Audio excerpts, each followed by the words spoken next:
కూర్చుందాం. అమెరికా దేశంలో మరి మీ అందరూ తెలుసు కదా, లాస్ ఏంజల్స్ అనే పట్టణంలో మరి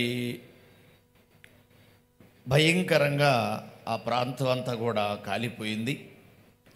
కొన్ని లక్షల కోట్లు నష్టం కదా, కొన్ని లక్షల కోట్లు నష్టం. నిజంగా చూస్తుంటే చాలా బాధగా ఉంది, చాలా వేదనగా ఉంది. కానీ మీ అందరికీ ఒక విషయం చెప్పాలి. మరి అక్కడ ముఖ్యంగా హాలీవుడ్, టాలీవుడ్ పెద్ద పెద్ద బిల్డింగ్లు కట్టుకున్నారు. అక్కడ పెద్ద పెద్ద బిల్డింగ్లు కట్టుకున్నారు. పాపం ఎన్ని సంవత్సరాలు సంపాదించిన సంపాదనో తెలియదు కానీ చాలా హృదయ విదారకం. ఒక్కొక్క ఇల్లు 10,000 కోట్లట, 100 కోట్లు కాదు, ఒక్కొక్క ఇల్లు 10,000 కోట్లు న్యూస్ చెప్తుంది. ఎందుకు ఇదంతా జరిగింది అంటే, ఏ కారణం లేకుండా జరిగిందనంటే 2025వ సంవత్సరం జనవరి 5వ తారీఖున గోల్డెన్ గ్లోబ్స్ అవార్డుకి సంబంధించిన దినోత్సవ కార్యక్రమం జరుగుతుంది. అక్కడ ఒక స్త్రీ మాట్లాడుతుంది. ఏమంటుందంటే, మీకు హీరో ఎవరు అని అడిగింది. చాలామంది కుర్రకారు ఏమన్నారంటే, మాకు హీరోలు ఎవరు, టాలీవుడ్ మా హీరో, హాలీవుడ్లే మాకు హీరో అన్నారు. ఇంకా కొంతమందిని అడిగితే వాళ్ళు ఏం చెప్పారో తెలుసా, మాకు మా అమ్మా నాన్నే మాకు హీరో అన్నారు. ఎవరికి వాళ్ళే మీ హీరో ఎవరని అడగనే మా హీరో పలానా హీరో, పలానా టాలీవుడ్, హాలీవుడ్, లేకపోతే మా అమ్మ నాన్న. బాగుంది, మంచిది. ఇక లాస్ట్కి వాళ్ళు ఏమన్నారంటే దేవుడు జీరో అన్నారు అండి. ఎంత మాట అండి అది. దేవుడు జీరో అంటే దేవుడిక లెక్కల్లో లేడు అలా అనేసారండి.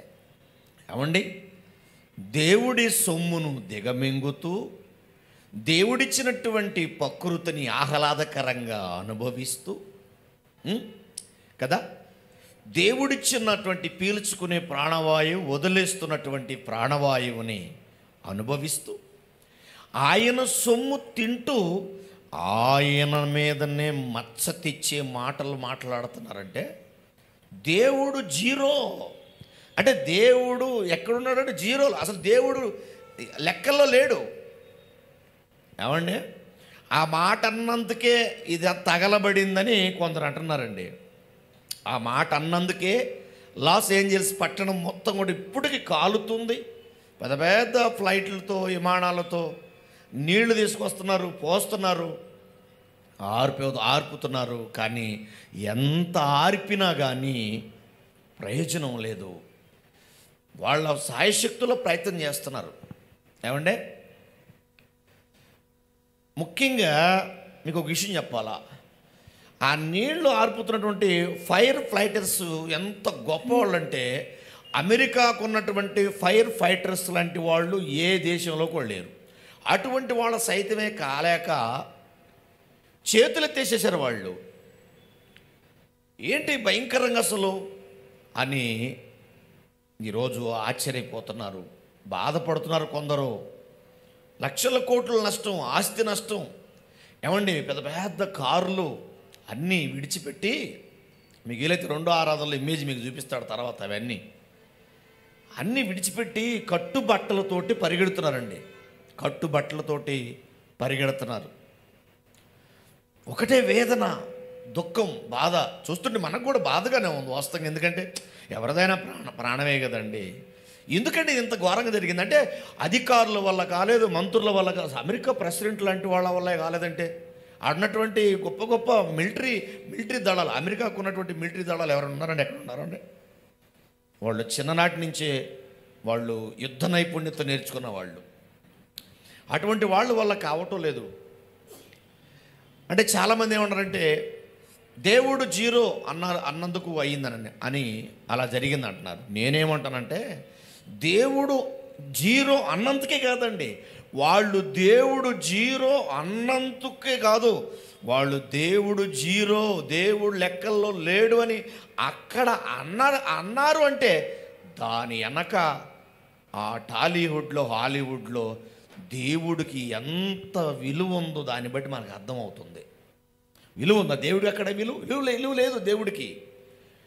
ఏమండి, అసలు అది ఎందుకు కాలిందంటే, ఒకటి దేవుడు జీరో అన్నందుకైతే అది ప్రాముఖ్యం అనుకోండి. దీనికి వెనక ఇంకోటి ఉందండి.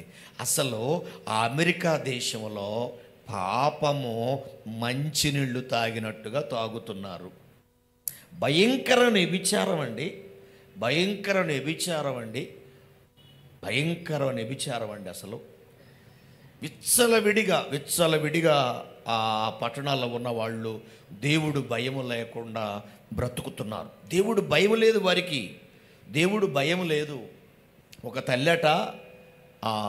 తల్లి, అమ్మా కారులో వెళుతున్నావు, నీ ఫ్రెండ్స్ మీరందరూ కూర్చున్నారు, మరి కారులో వెళుతున్నారు అన్నప్పుడు వాళ్ళ కూతురు అంది అమ్మతో, ఫుల్గా తాగి ఉన్నారు వాళ్ళంతా. కారులో వెళుతున్నప్పుడు ప్రార్థన చేసుకోండి అమ్మ, ప్రార్థన చేసుకుంటే దేవుడు ఉంటాడు కారులో అని అందంట. ఆ కూతురు అందంట, అమ్మా ప్రార్థన చేసుకుంటే దేవుడు కారులో ఉంటాడు అంటున్నావు, ముందు ఖాళీ లేదమ్మా, వెనక డిక్కీలో ఎక్కమనమ్మా అందంట. ఆ మాట అన్న 8 నిమిషాలకే కారు గొల్ల అయిపోయిందండి. ఆమేన్. గొల్ల అయిపోయిందండి. విచిత్రం ఏంటంటే కారంతా నుజ్జు అయిపోయింది. కానీ విషయం ఏంటంటే ఆ కారు డిక్కీ వెనక ఏమీ కాల. అప్పుడు చాలామంది మేధావులు వచ్చి దాన్ని పరిశోధిస్తున్నారు. ఇదేంటి అసలు కారంతా గొల్ల అయిపోయింది, కారులో ఉన్న వాళ్ళందరూ కూడా గొల్ల అయిపోయారు. ఇంతమంది గొల్ల అయిపోయారు కానీ ఆ డిక్కీ ఏం కాలేదని ఆ డిక్కీ దగ్గరికి వెళ్ళి డిక్కీ ఓపెన్ చేస్తే లోపల ఉన్నటువంటి వస్తువులు కూడా ఏమి ఇంత నలగలేదు, అసలు డిక్కీ ఏం కాల. విషయం ఏంటంటే వాళ్ళ అమ్మని అడిగారట. వాళ్ళ అమ్మ డిక్కీ ఏం కాలేదు, పిల్లలందరూ చనిపోయారు, కారంతా గుల్లైపోయింది, కానీ డిక్కీ ఒక్కటే ఎందుకు ఖాళీగా ఉందంటే ఆ డిక్కీలో దేవుడు ఉన్నాడని చెప్పిందంట. ఆమేన్. ఏమంటే దేవుడు అంటే పాశ్చాత్య దేశాలలో, ఈరోజు విదేశీ దేశాలలో ఎంత నిర్లక్ష్యం అంటే, ఏమంటే ఈరోజు మనిషి ఏదో సాధించేశారనుకుంటున్నాడు. పతనానికి గురి అవ్వటానికే తప్ప అసలు దేవుడితో చెలగాటం ఏంటంటే, దేవుడు జీరో అన్నాదో లేదో, 24 గంటలు అయ్యిందో లేదో, మొత్తం లాస్ ఏంజల్స్ మొత్తం తగలబడిందండి. ఒకచోట కదండి, అడవి ఎడారులు అన్నీ మొత్తం ఏమంటే బోడిదైపోయిందండి. ఆ ఇమేజ్ మీకు చూపిద్దాం అనుకున్నా కానీ టైం లేక నేను మీకు చూపించలేకపోతున్నా. బోడిదైపోయిందండి, మొత్తం బోడిదైపోయింది. ఏమంటే దేవుడిచ్చినటువంటి విలువైన జీవితాన్ని నాశనం చేసుకుంటూ ఏం పాటుపడినా మాకేం కాదు, మమ్మల్ని దేవుడు ఏమంటలేదు అనుకుంటాను. కానీ దేవుడు దీర్ఘశాంతాన్ని మనం నిర్లక్ష్యం చేయకూడదు. దేవుడు అందరు రక్షణ పొందాలని దీర్ఘశాంతం ఊహిస్తున్నాడంటండి. అందుకే మీకు కొన్ని మాటలు మీకు స్క్రీన్ మీద చూపిస్తాను చూడండి. కొన్ని మాటలు వీళ్ళ గురించి ఏమన్నాడో చూడండి. 86వ కీర్తన 15వ వచనాన్ని చూపిస్తారు చూడండి మీకు స్క్రీన్ మీద. ప్రభువా నీవు దయాదాక్షిణ్యము గల దేవుడవు. స్క్రీన్ మీద వెంటనే చూపించేసండి వాళ్ళకి, ఫాస్ట్ లేట్ చేయబాకండి మీరు. 86వ కీర్తన 15 వచ్చిన, ప్రభువా నీవు దయాళుడవు, ఆ దయాదాక్షిణ్యం గలవాడవు, దీర్ఘశాంతుడవు, కృపా సత్యములతో నిండిన వాడవు, నా తట్టు తిరిగి నన్ను కరుణింపు. చాలు ఏమంటున్నాడు? దీర్ఘశాంతము కలిగిన వాడవు, తర్వాత దయాళుడవు అంటున్నాడు. 86వ కీర్తన 15 వచ్చారు. 103వ కీర్తన 8 వచ్చింది ఒకసారి. కీర్తనలు 103వ కీర్తన 8వ వచనాన్ని దయాదాక్షిణ్య పూర్ణుడు, చాలా కృపా సమృద్ధి ఆయన గలవాడు. తొందరగా నిర్ణయం తీసుకోడు. దయాదాక్షిణ్యం కలిగిన వాడు తొందరగా నిర్ణయం తీసుకోడు. అయితే ఒకటి గుర్తుపెట్టుకోండి, పాపం పండిందో ఏమండి, దోషిని నిర్దోషిగా ఆయన వెంచడు. గుర్తుపెట్టుకోండి. ప్రపంచంలో ఉన్న పట్టణాలు ఈరోజు పాపాన్ని జుర్రుకుంటున్నాయి. కొన్ని ప్రాంతాల్లో దేవుడు రెడ్ లైట్ ఏరియాలని చిన్న చిన్న పిల్లలకు కూడా పాపానికి ప్రేరేపిస్తున్నారండి. కామిస్టులుగా ప్రేరేపిస్తున్నారండి వాళ్ళని, చిన్న పిల్లల్ని. వాళ్ళకి డ్రగ్స్ పెట్టి, వాళ్ళకి గంజాయి, డ్రగ్స్, మత్తు పదార్థాలు అలవాటు చేసి చిన్న పిల్లలకు కూడా వ్యభిచార కోపములకు లాగుతున్నారండి. ఒక మాట చెప్పాలంటే ఆ ప్రాంతంలో ఆ లాస్ ఏంజెల్స్ ఏరియా అంతా అమెరికా దేశంలో ఎక్కువగా వ్యభిచారం. అస్సలు భయం లేదండి, అస్సలు భయం లేదు. వాళ్ళకి నిద్రలేస్తే అదే గుడ్డ. ఏమండి, వేల కోట్లు సంపాదించిన, లక్షల కోట్లు. ఈరోజు ఏమైపోయింది చెప్పండి? ఏమైపోయిందండి? ఇళ్ళు కాలిపోయింది. ఆఖరికి జంతువులు, కుందేళ్ళు, పులులు, నక్కలు, కుక్కలు అన్నీ చచ్చిపోయాయి. ఏమండి, దేవుడు దీర్ఘశాంతాన్ని మనం నిర్లక్ష్యం చేస్తున్నాం. ఆయన ఏదో దీర్ఘశాంతం ఊగిస్తున్నాడు, మనకేం కాదు అనుకుంటున్నారు చాలామంది. కాదండి, చాలా దేవుడికి భయపడాలా మనం. ఆయన దయాదాక్షిణ్య పూర్ణుడండి. ఆయన మీకు సమయాన్ని ఇచ్చాడు. ఇప్పుడైనా మారుతారంటే అసలు మార్పు వస్తుందా? ఈరోజు ప్రకృతిలో విపత్తు చోటు చేసుకుంటే మనిషిలో మార్పు రావాలి కదా, అస్సలు రావట్లా. ఏదోలే ప్రకృతిలో ఏదో తేడా వచ్చిందని. ప్రకృతిలో కాదండి, మనిషిలో తేడా వస్తే ప్రకృతితో విపత్తు చోటు చేసుకుంటుందండి. దేవుడే బాగులేనప్పుడు, మనిషే బాగులేనప్పుడు మరి ప్రకృతి ఏం చేసుకోనండి? ఆ ప్రకృతి నీకోసమే కదా, ఆ ప్రకృతి మీ కొరకే కదా ఇచ్చింది. ఆ ప్రకృతిని అనుభవిస్తూ ఆ దేవుడే 0 అంటే ఏం చేశాడు? నువ్వు దోషిగా మారితే నేను నిర్దోషిగా ఎంచుతాడు. నహూము గ్రంథంలో ఏమన్నాడో చదువుతారు చూడండి. నహూము గ్రంథం, ప్రవక్తలలో చిన్న ప్రవక్త అయినటువంటి నహూము గ్రంథం 1వ అధ్యాయాన్ని మీరు తీయగలిగితే 3 నుంచి 4 వచనాలు చూడగలిగితే, యెహోవా దీర్ఘశాంతుడు, మహాబలము గలవాడు, ఆయన దోషులను నిర్దోషులుగా చూడండి. స్క్రీన్ మీద కూడా మీకు చూపిస్తున్నాడు కుమారుడు చాలా స్పష్టంగా. యెహోవా దీర్ఘశాంతుడు, మహాబలము గలవాడు, ఆయన దోషులను నిర్దోషులుగా ఎంచడు. యెహోవా తుఫానులోను సుడిగాలిలోను వచ్చువాడు. మేఘములు ఆయనకు పాదధూళిగానున్నవి. ఆయన సముద్రమును గద్దించి ఆరిపోజేయును. ఆ సముద్రం అంట ఆ లాస్ ఏంజల్స్ పక్కనే ఉందంట. మరి ఆ సముద్రం పక్కనే ఉంది కానీ ఆ మంటలు ఆరిపోయాడు ఒక్కళ్ళు లేరు. చదువుతారు అక్కడ కింద ఉంది. ఇంకా నదులన్నిటినీ ఆయన ఎండిపోజేయును. బాషానును కర్మేలును వాడిపోవును. లెబనోను పుష్పము వాడిపోవును. ఆయనకు భయపడి, చూసారా, ఆయనకు భయపడి పర్వతములు కంపించును, కొండలు కరిగిపోవును. ఆయన ఎదుట భూమి కంపించును. జీరోనా దేవుడు ఏమనుకుంటా?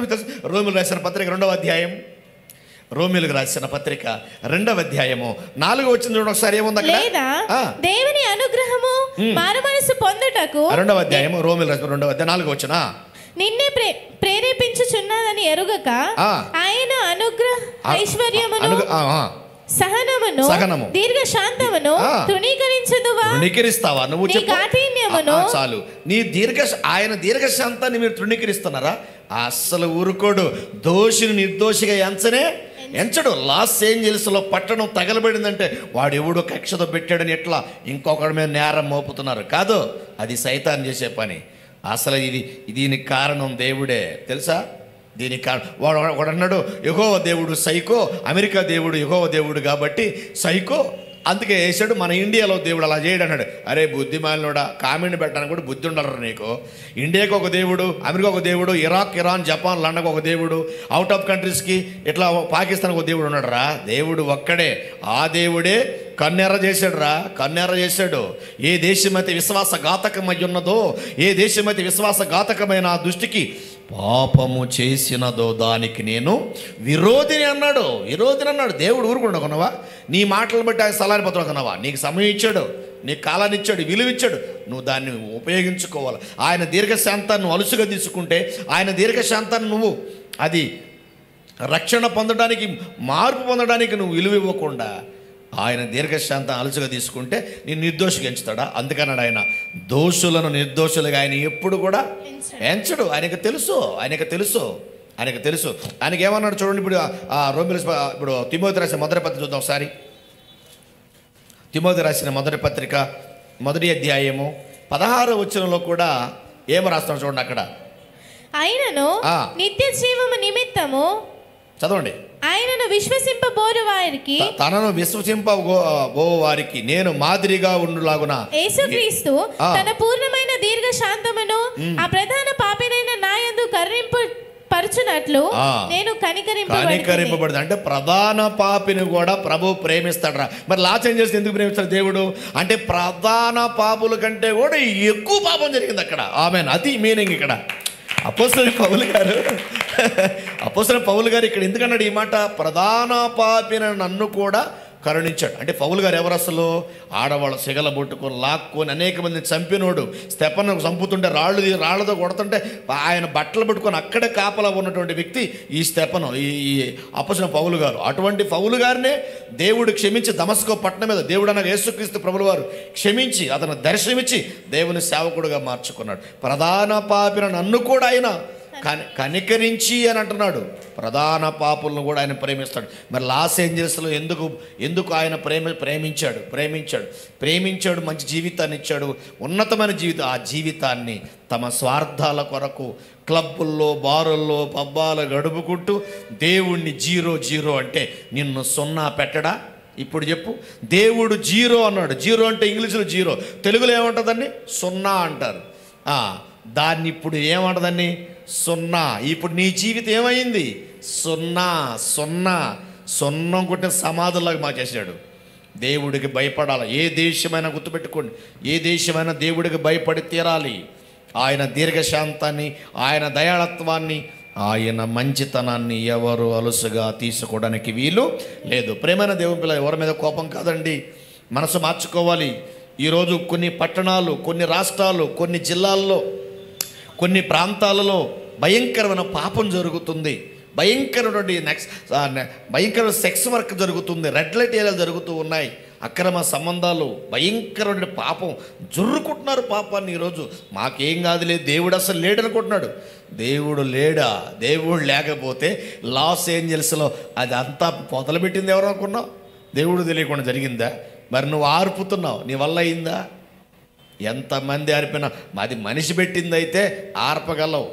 ఎన్ని యుద్ధాలు ఉంటేంటి, ఎన్ని యుద్ధ విమానాలు ఉంటేంటి, అణుబాంబులు ఉంటేంటి, మీ కాడ భయం ఎక్కడది? ఒకరినొకరు చంపుకుంటూ పొడుచుకుంటూ ప్రేమతత్వం లేకుండా, మీలో అనురాగం అనేది లేకుండా, ఎవడు కోడే బాంబులు వేసుకొని చంపుకొని. ఒక మాట చెప్పనా, లాస్ ఏంజల్స్లో అన్నట అక్కడట దగ్గరగా 48 లక్షల పెట్రోల్ బావులు ఉన్నాయంట. అంటే అమెరికా దేశం మొత్తంలో అక్కడ 4,000 బావులు ఉన్నాయి ఆ లాస్ ఏంజల్స్ వరకే. ఇది పెట్రోల్ బావులండి. ఆ పెట్రోల్ తీసే బావులు 40,000 ఉన్నాయి అక్కడే, 4,000 ఉన్నాయి అక్కడ, ఓన్లీ ఆ లాస్ ఏంజల్స్ గ్రామంలోనే ఉన్నాయి. ఆ పెట్రోల్ అంతా అమ్ముకొని ఆ ధనం అంతా తీసుకొని ఇష్టానుసారంగా జీవిస్తూ, విచిత్రం చెప్పనా, మన ఇండియాలో ఉన్నటువంటి హీరోలు హీరోయిన్లు కూడా మంచిగా ఉండొచ్చని అమెరికా వెళ్ళిపోయి లాస్ ఏంజల్స్లో పెద్ద బిల్డింగ్లు కట్టుకున్నారు. పెద్ద బిల్డింగులు కోట్ల పడగలెత్తి కట్టుకున్నారు. ఏమైంది ఇప్పుడు చెప్పండి? ఏమైందంటే ఎన్ని సంవత్సరాల మీద సంపాదించుకున్నారు. నీ డబ్బు నిన్ను కాపాడిందా? నీ ధనం నిన్ను కాపాడిందా? నీ బంగారం నీ ఉగ్రతని తప్పించిందా? చెప్పు. ఇప్పుడు ఆ ఉగ్రత నుంచి తప్పించినది ఎవరు చెప్పండి? అందుకే దేవుడు చెప్తున్నమాట, ఆయన దీర్ఘశాంతాన్ని ఎవరు నిర్లక్ష్యం చేయకుండా. ప్రధాన పాపిన దేవుడు కరుణించే దేవుడు, కానీ ప్రధాన పాపుల కంటే అధికమైన పాపం చేశారు. అందుకే 1 పేతురు పత్రిక 3వ అధ్యాయము 1 పేతురు 3వ అధ్యాయం 19వ వచనం చదువుతారు. దేవుని దీర్ఘశాంతము ఇంకా కనిపెట్టుచుండినప్పుడు పూర్వము నోవహు దినములలో ఓడ సిద్ధపరచబడుచుండగా అవిధేయులైన వారి యొద్దకు, 1 పేతురు 3:19 కట్టి చదువుతున్నారు. Very good. అనగా చెరలో ఉన్న ఆత్మల యొద్దకు ఆయన ఆత్మరూపిగానే వెళ్ళి వారికి ప్రకటించెను. అంటే ఇక్కడ సందర్భం ఏంటంటే, నోవహు కాలంలో కూడా దేవుడు ఆత్మరూపిగా వెళ్ళి వారికి వాక్యం చెప్పాడు. వారు వినలేదు. అవిధేయులైన వారికి కూడా వాక్యం వినిపించాలనుకుంటే దేవుడు లేడు, దైవం లేదు అనుకున్నాడు. అందుకే అందుకే ఆ పట్టణాలు నాశనం అయిపోయాయి నోవా కాలంలో కూడా. అదే ఇక్కడ అన్నాడు, దేవుని దీర్ఘశాంతం ఇంకనూ కనిపెట్టుచుండినప్పుడు అనే పదం రాసింది అక్కడ. చూసారా, దేవుని దీర్ఘశాంతం ఇంకా కనిపెట్టుచుండినప్పుడు అంటే అర్థమైంది.